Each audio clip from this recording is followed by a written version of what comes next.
All right, so this is about sports, the sports industry, a little bit of a special focus on football, but also taking a wider view as well. And I couldn't be more delighted to welcome David Garrido. He's a presenter and sustainability lead at Sky. Big round of applause for David.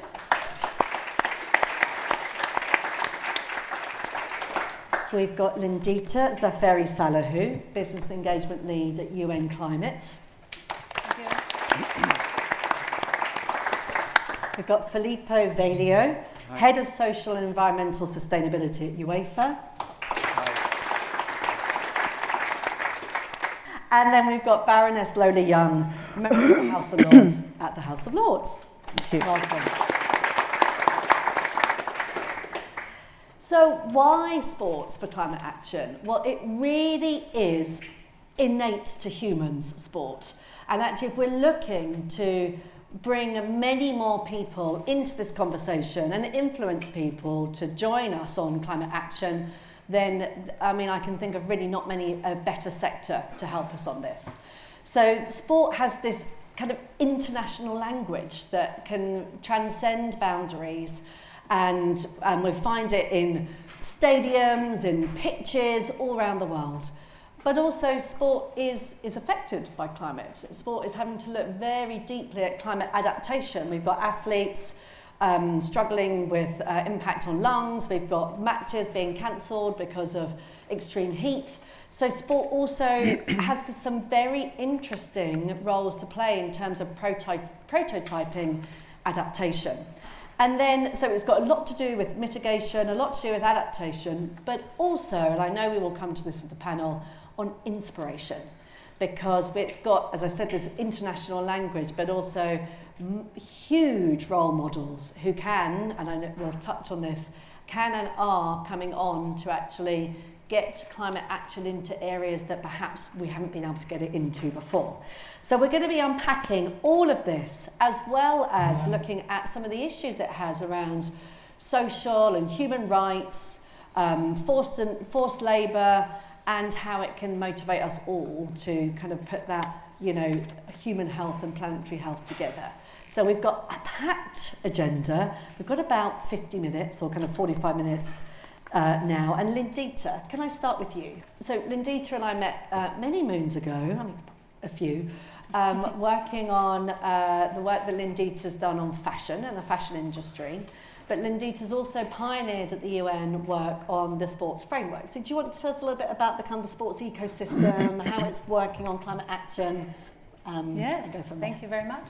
So at the UN climate change, of course, our main role is to work with governments, about 200 governments, and get them to agree on international climate politics. And of course, if you've got 200 governments, for those of you who have kids, you will know that even if you have 2 children, it's very difficult to decide what you're having for lunch today. So it really is a very complicated task there at hand. Even if you've got one child. Even if you've got, it's complicated. But we, besides that work, which is of course fundamental, we do a lot of work with cities and regions and subnationals, but also with businesses and different organizations. And sport naturally was something that we recognize to be that, I like to call it a connective tissue, really, because it brings people together. It gives us all a sense of belonging. And we do want to listen to sports and to be part of them in any way that we can. And again, going back to children, you know, both my children play sports, and they will listen to their trainers and their coaches much more than they would listen to us. So really, it is about setting those new norms out there to take care of the environment and climate in general. And so we established Sports for Climate Action Framework, which really brought together a number of organizations. Some of them are here on the panel, but also in the room, where we try to build a common narrative about what can sports do. And we came up with two objectives. The first objective was for sport to do what they can to reduce their environmental footprint, and now we've expanded there to, you know, you create your climate action plan, not just by thinking mitigation, but you also think about adaptation and resilience, because at the end of the day, it is what will help us make sure that sports will exist in this changing climate. But at the same time, then the second big objective is to see in what way could we use sports as a unifying tool to bring people together and really start thinking about where are the avenues for us as individuals, as followers, as communities, but also as fans to take action on climate. That's wonderful.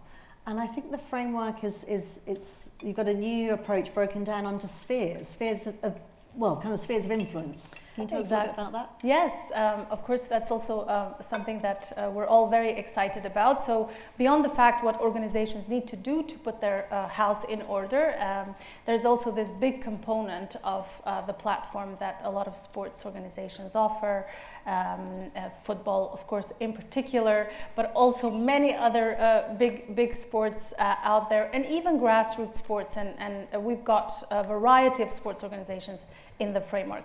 And the idea for them is to really see where can they play to win. So which spheres of influence should they really engage a bit more proactively. And so, for example, you've got scope 1 and 2 and 3, which is really about the organization and supply chain.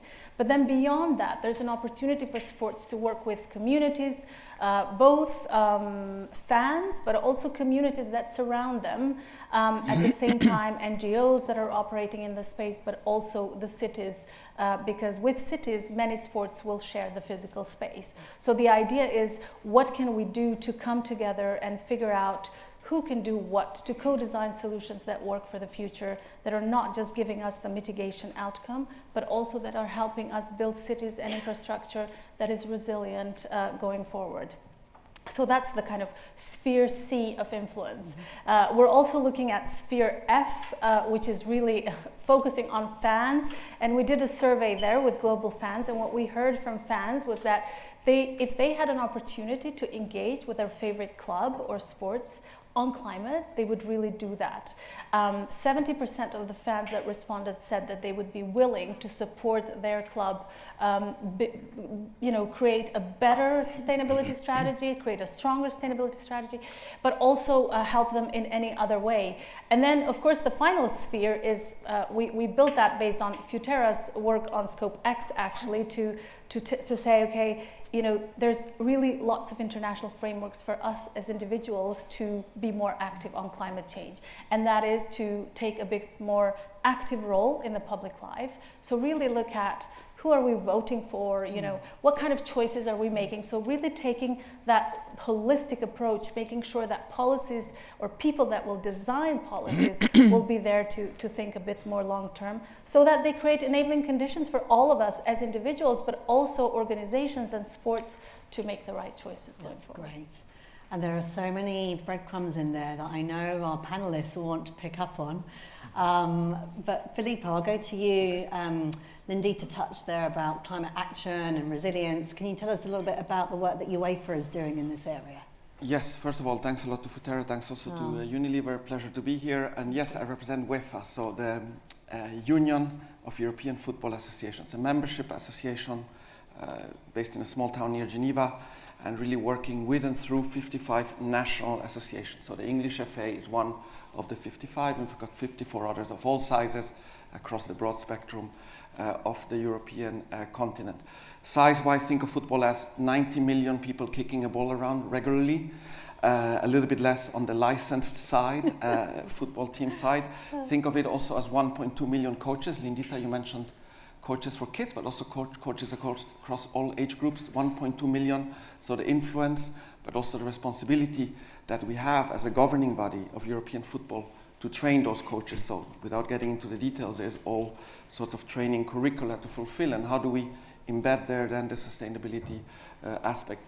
The topic today is climate, and I wrote down a few things because I know it's quite expert-based and wonky. I wanted to keep it really simple from our side. We basically advocate a three-pronged approach. Measurement first, reduction followed by that measurement with ambitious goals set also in line with what you have set out in Sport for Climate Action, and then the big role of the football platform, which is the advocacy side.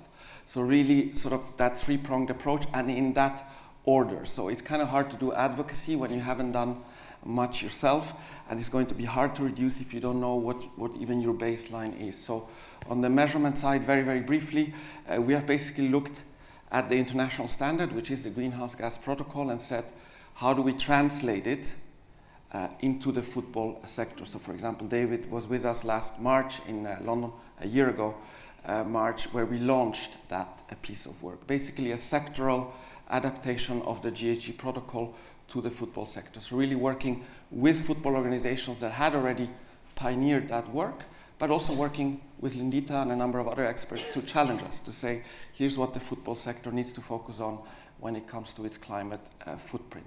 On the back of that, UEFA then said, okay, we have committed to the 50% reduction. And we call it an aspirational target because we know, frankly speaking, it's very hard.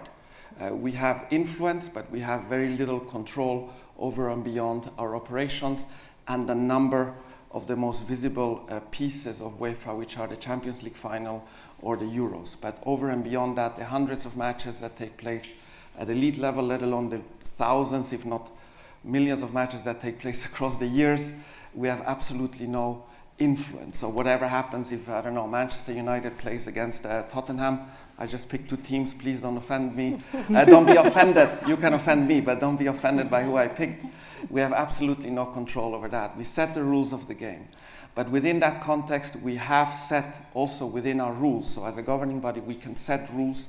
We have set rules around reduction, saying if and when you want to play in the European competitions, and that's usually, let's call it the sporting ambition, but also the financial ambition of clubs all across Europe, more or less 500 of them do fill out the paperwork year in, season out, then you have to comply with a number of social and environmental related rules.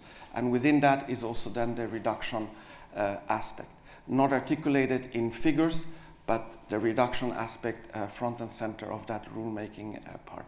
Last part, I hope I'm not too long, on the advocacy front, of course we have an enormous platform. If you think how many people watch, whether on a tablet, I watch still on TV, or whatever other format, let alone in the stadiums, you have an enormous reach, and therefore we feel also an enormous responsibility to bring messages out there, bring messages around reduction, but also bring messages that every gesture can count.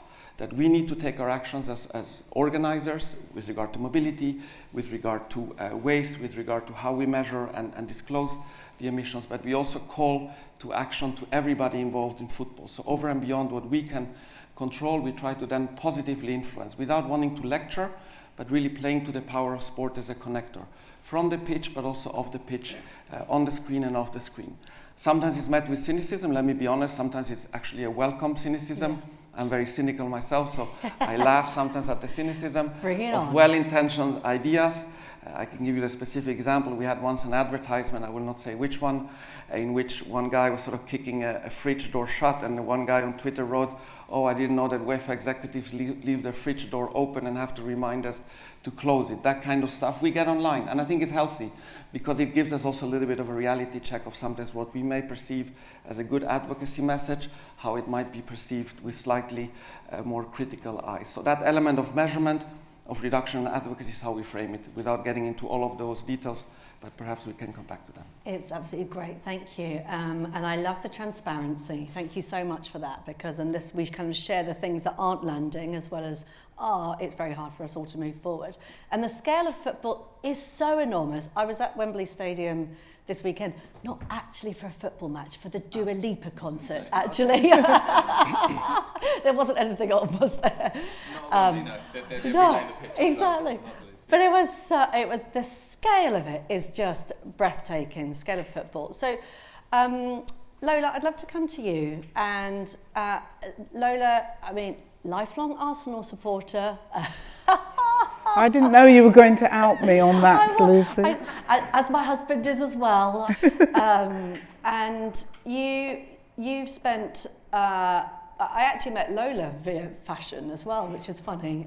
So a few moons ago, before I met Lindita, Lola set up an all-party parliamentary group on ethical fashion. And we were running clothes swaps, washing parties in the House of Lords as a way of educating the members on waste and trying to get people a bit more involved in this.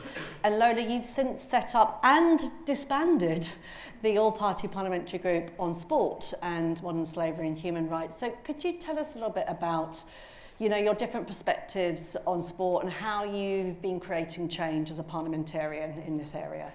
Thank you, Lucy, and like others, thank you everyone for coming along, and Unilever and everybody who's been involved in organising this event. In some respects, I feel a little bit of a fraud. I sort of span different categories, so I'm a fan, I'm a participant, because I've always loved sports and participating in sports, but I'm also interested in legislation, obviously, and I'm often very critical of what organisations do or say they're going to do, and how disjointed some of those efforts are. But just to go back to the fashion thing, not to dwell on it, but that was set up in 2010 at a time when, although the movements had been going on for a long time, yourself being involved in that, it was still possible for a fashion company to say, oh, well, I didn't really know there were any supply chain problems, or I didn't really know that we were creating this horrible pollution. It was still just about possible for people to say that. It's not now possible for anybody to say that and get away with it. Okay, so when we set up sport in an all-party parliamentary group on sport, modern slavery and human rights, that was early 2020s. So, excuse me, just before the World Cup took place in Qatar. And we showed films about that and looked very closely at what was happening around human rights and forced labour, forced migrant labour, and the bad conditions under which people were working. The, shall we say, how can I put it kindly, the kind of discrepancies in the reporting of the number of deaths associated with the building of those stadia. Also, there was Russia even before that, but that was really before we set up. But anyway, so the whole thing was about trying to acknowledge the importance of sports bodies, organisations, commercial entities and their sponsors seeing that they were also part of society and not to be kind of some hived off bit that had a perspective which is what they would claim to be apolitical. But, you know, as far as I'm concerned, it's all political, and you certainly can't do anything around environmental work without being political, because that's the very essence of it. So we did the sport thing, and actually now I'm looking at the construction industry, which is not unrelated to sport, because once again, we've got World coming up in a country where lots of stadia have to be built and all the things that happen around that. So to me, there's a very slow kind of movement across different industries, many of which are interconnected in many different ways, coming to acknowledge what I feel should be their obligations to society in general and to the world. It's a very slow pace in terms of a lot of those individual companies, expectations of themselves, what they can get away with, etc., etc. It's slow and it's patchy, but I wouldn't say I'm cynical, I would say I'm critical, but I wouldn't say I'm downhearted somehow. Still not feeling too down about the world, because I do think it's worth just carrying on and chipping away, and sometimes you get big chunks of rock of what you're chipping away at, and sometimes it's only a little bit. So I think it's really important. So just to hone in, if I may, sort of where my primary interest has been because of my fandom and because of my interest in how particularly Premier League clubs conduct themselves business-wise. I'm always very startled at some of the conversations that take place around, and again, I've got to be careful about what I say here. I'm always very, very interested, let's say, in some of the practices, the business practices of particularly Premier League clubs when it comes to issues around human rights and environmental sustainability, which, as far as I'm concerned, are absolutely intricately and inescapably connected to each other. And so I'm interested in legislation because I think when companies, whether they're private or public, act against the best interests of the general population, locally, nationally, internationally, they should be called to account. So I'm interested in how legislation can help to move things along a little bit of carrot and stick, but it's easier to wield the stick sometimes if you can make it really work. So I do think, I guess the basis of what I'm saying is that sport in general, but football in particular, because of its popularity, because of its reach, is a really interesting study in how it's possible to be seduced into thinking one thing that isn't necessarily true about the industry. So whilst I accept everything you say about community, and as I say, I'm a participant as well as a fan, but I know from the legislative side and from the putting on my sort of campaigning side, I see a lot that needs to change around these areas. Yeah. And thank you. And I think what's very interesting there is that moving things along that conveyor belt that we need is, I think it's why so many of us work on building private members' bills, working on frameworks that can turn into voluntary standards that can ultimately turn into legislation. So seeing this whole ecosystem working together, I think is very interesting there. Okay, Debbie, I'm going to come to you. And if there's anything you want to pick up on that kind of policy interface, and then I know so much of what you do at Sky is actually talking to the athletes, getting the athletes ready to talk about this, helping them see the enormous, well, they know that they have a role and influence, but to point it at climate action or etc. So do you want to tell us a bit about that? Yeah, absolutely. And thank you, by the way. This is a fascinating conversation. We've touched on lots of different things, and I think picking up on what we heard before about advocacy and agency particularly, trying to link those two things. And when I speak to athletes, and it's part of my job as a presenter at Sky, I do a lot of interviews, not specifically always about this topic, but I try and guide them down that road, is that it's something that I recognise. Athletes obviously are extraordinary individuals, incredibly high performing. They also do, and modern day athletes do, have lots of other interests, and some of them are purpose related. And in particular in environmental sustainability.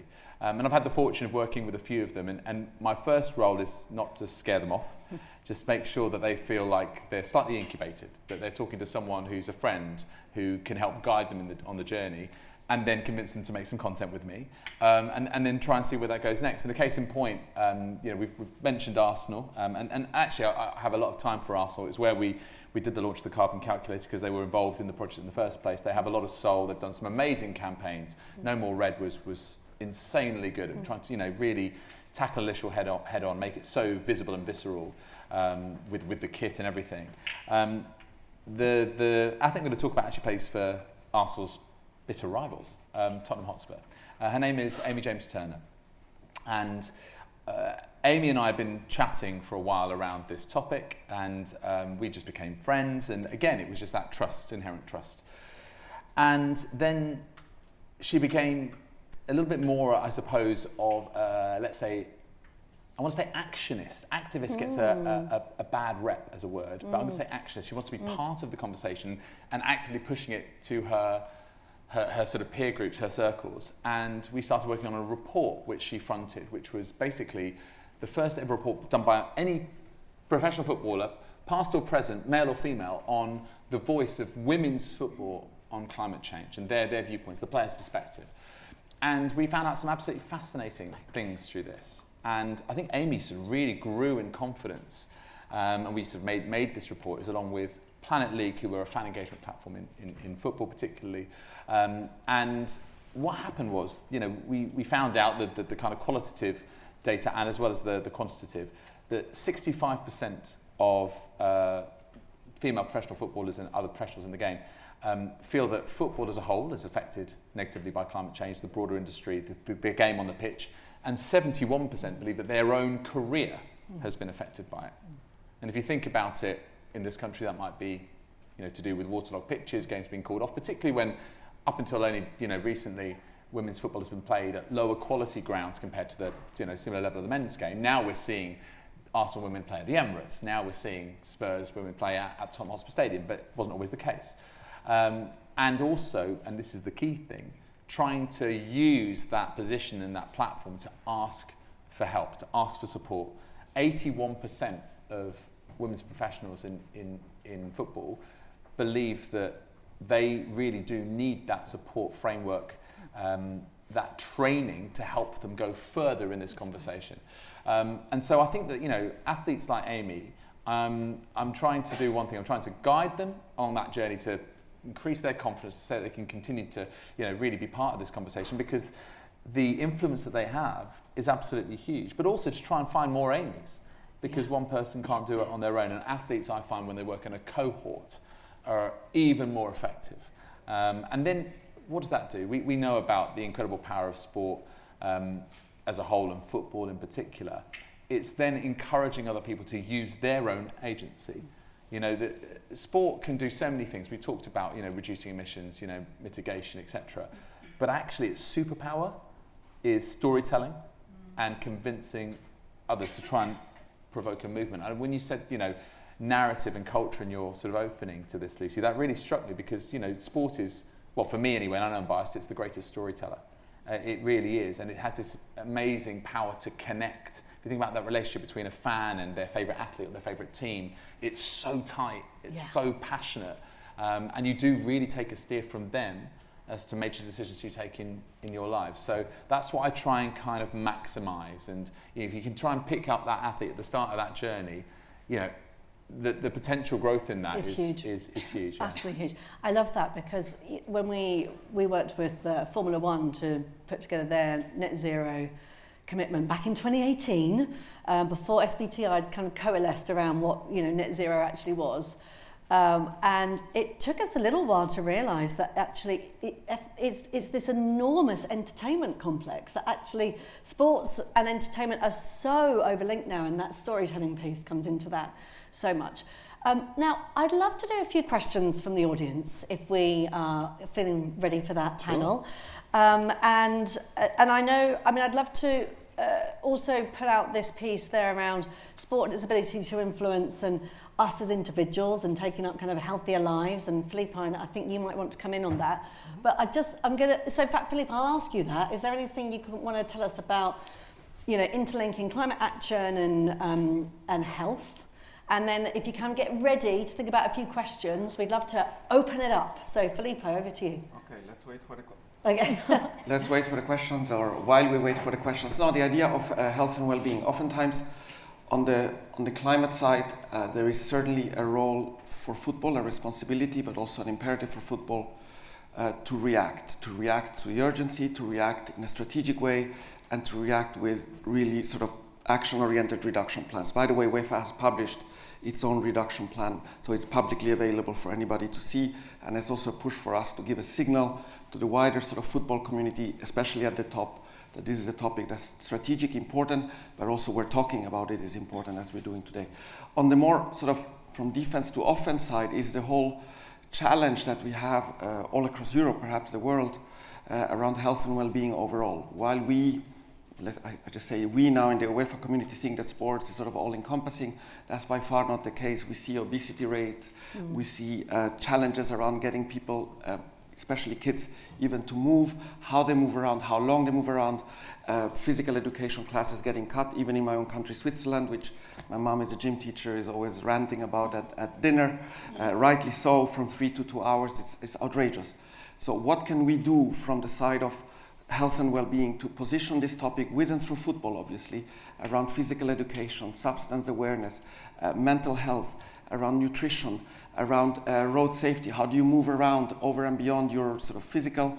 You're going to move around on roads, by bike, by car, however other means, public transport you will take. So a number of key topics picked there. And the topic we are launching in a couple of days is mental health. As we know, it's a big stigma, and how can we, with and through football, enable conversations, trusted conversations around the pitch with the coaches, but also with people that we want to train to engage in classrooms, in particular with the younger segments of the population out there, the youth, children and youth. How can you position this topic in a proactive way, but also in a way that makes it safe to be approached around it? There's all sorts of challenges at the elite level, no doubt.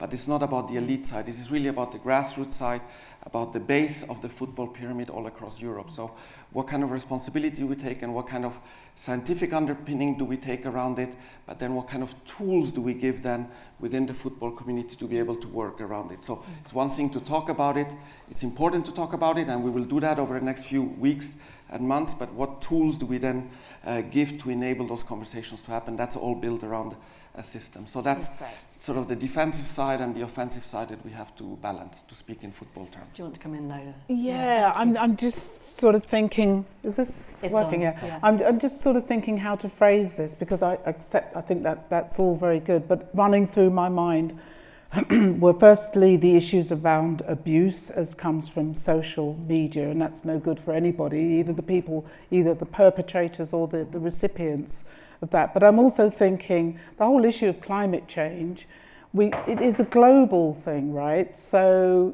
UEFA, you're doing your bit, and you can tell us about that.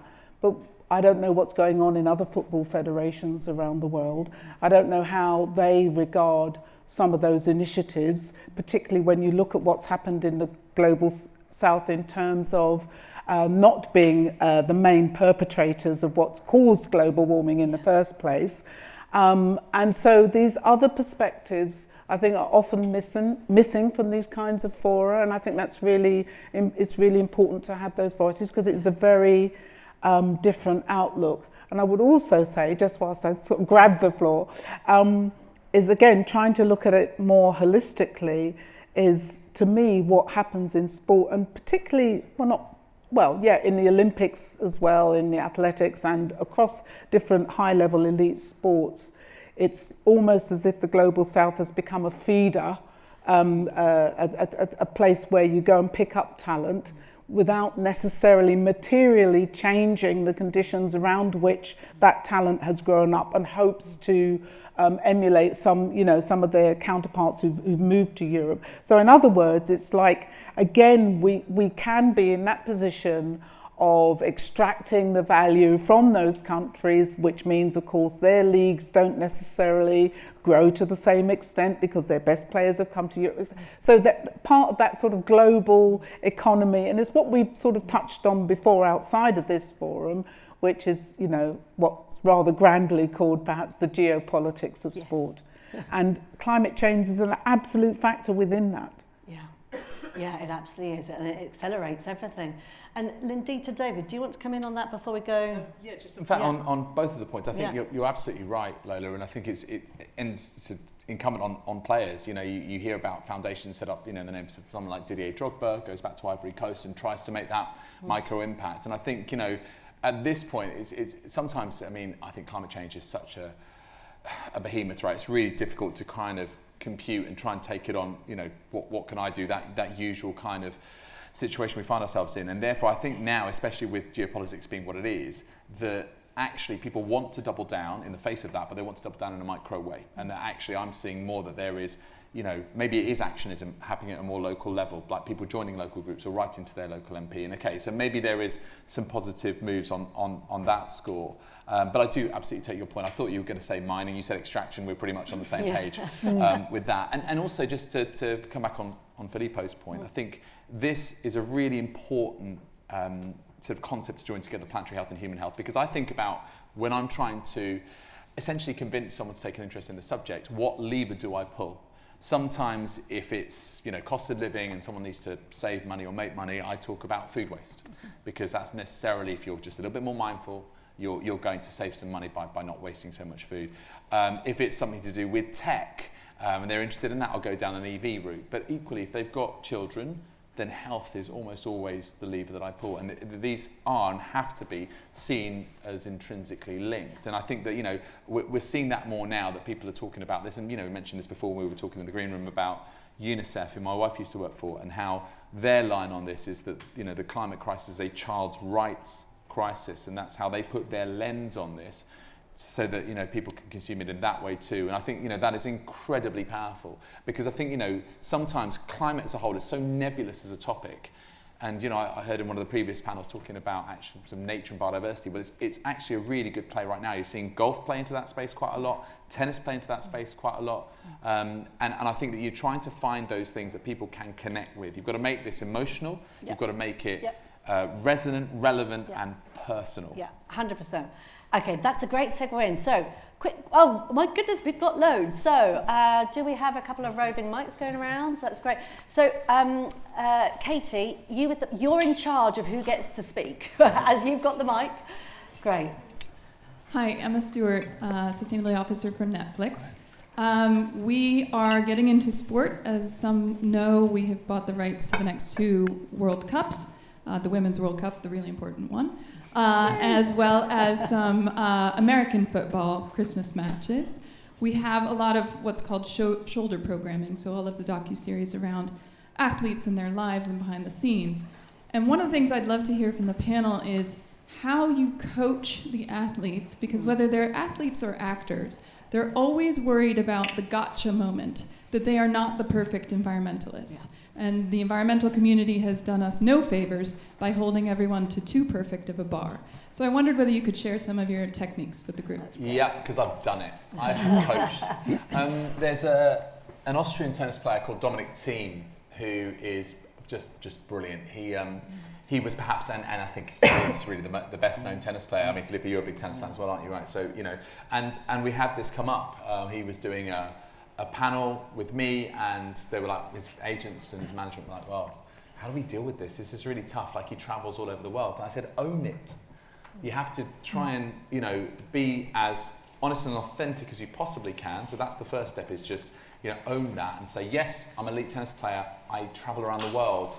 And that's just a fact to me. In order to, maximise my talent, the opportunities in my career, I've got to do that. But at the same time, I'm trying to take steps wherever I can to minimise my footprint by doing this. Dommy, for example, uses the train an awful lot in Europe when you're into that sort of, middle part of the season, clay court swing, a lot of players in Europe, and then, of course, over here for grass.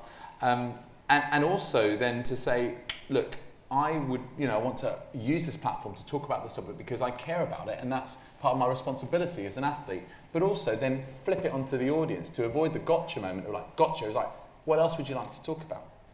How would you like me to take this on? Give them some agency, give them a say. Suddenly the haters don't know where to go because all of the normal arms that they're kind of like wielding, they've just disappeared because someone's actually quite adroit and gone in and said, look, this is how you can possibly approach it. I think that also picking maybe a singular focus to start with helps. Don't try and be all things to all people. Try and pick your specialism. With Dommy, for example, he's got a community renewable energy project that he's doing called Team Energy.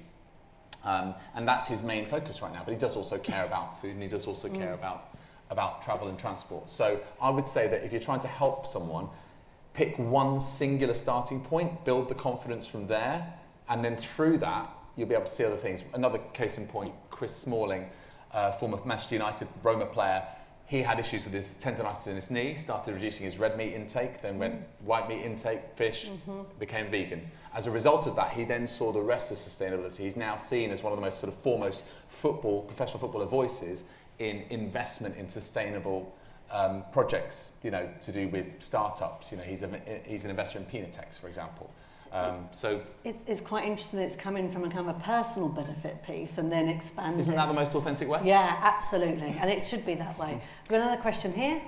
Hi there, I'm Vic Morton, and I worked 7 years at Nike on soccer and in product innovation, and I also worked here at Unilever on the sustainability programme.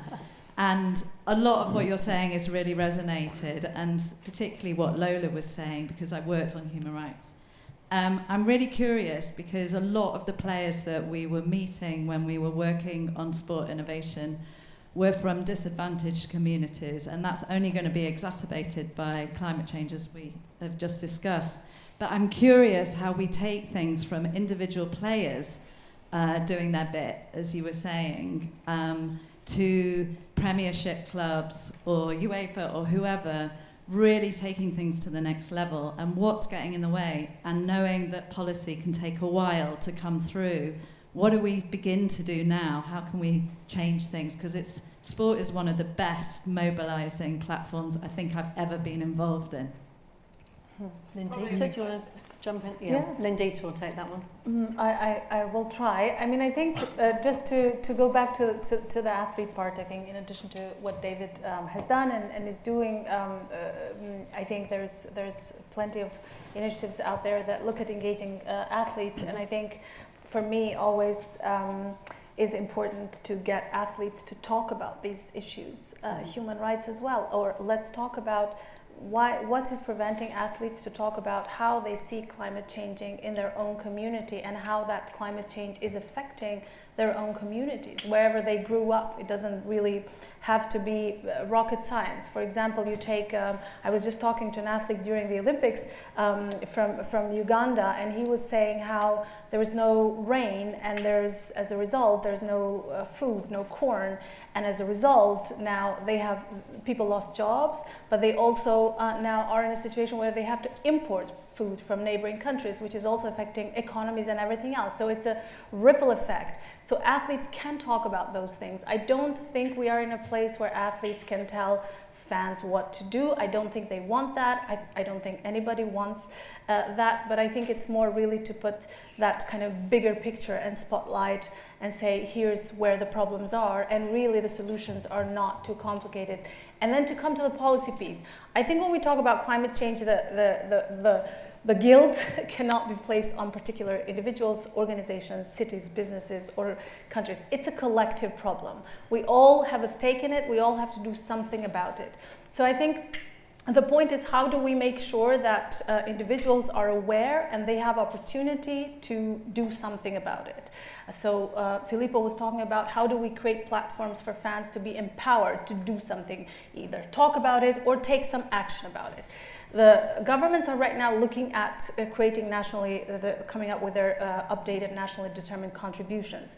These climate pledges need to be over-encompassing. They need to be talking about different sectors, and they need to also be, as they say, investable. So really practical. How can they be practical? Governments will not be able to come up with a practical solution necessarily. So they need the help of the rest of us, the real economy. So how can we come together as sectors, wherever we are, to say, you know, this is how far we've come, this is where our barriers are, here is how a policy solution could look like. Let's talk to the governments and see in what way could we then collaborate for those policy solutions to become a reality.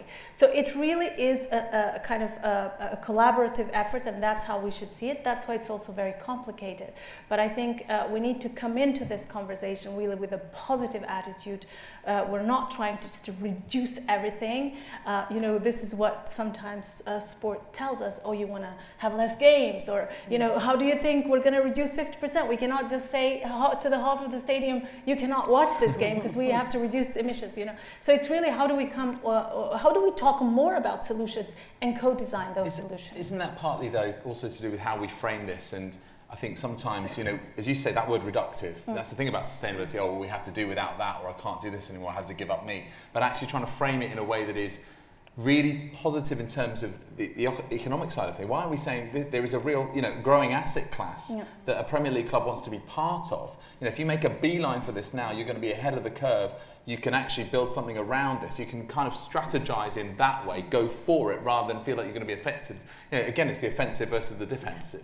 And that's why I think the spheres of influence approach is interesting, because it helps drive that strategy. And when Lindita says about sectors coming together, Lindita and the UN have done the hard work with the ecosystem, putting together not just sports but fashion as well to actually make all those policy interventions. Lola, you gave me an eye, so last word to you. And then just very quickly, I endorse absolutely what Lindita's just said about the collective. Yes. However, there's an issue about power, isn't there? And that comes back, I think, to part of the point that you were making. So to me, it's also important to get boardrooms to be better at this. And I think, you know, if you're in a PLC, if you sit on the PLC board, you have certain things you have to do. You have to report on the gender makeup of your board. You have to report on what you're doing to encourage more minoritised communities to sit on your board. You have to report on your emissions and all of that stuff as well. But you also, we have this thing, ESG, which some of you may be aware of, and it meant to cover all bases, and I think that's really important. But to me, I have to say, when I look at, from the outside, at the governance of individual and collectively the clubs in the Premier League in particular, I'm sort of dismayed, because the leadership isn't there that is saying this is what we should be pushing to do, and how can we collectively, as 20 of the richest clubs in Europe or wherever, how can we be doing more around these particular areas? And then again, you get these kind of contradictory things going on where it looks like something quite interesting is happening, and then you get the other side of it where you say, okay, but how does that work with this sponsorship and that? So I think boardrooms are absolutely key. Individuals are great as fans and participants, but you need 60,000 individual fans to make one club change something, or one policy change. We don't have equal amounts of power. Actually, we need living rooms, boardrooms, and cabinet rooms. Yeah, Wow. all the rooms. That's the All one. the rooms. That's the soundbite. All the rooms in the house. Thank you, panel. Thank you so much, and Lola, for giving us that rallying cry at the end. Can we put our hands together for such amazing perspectives?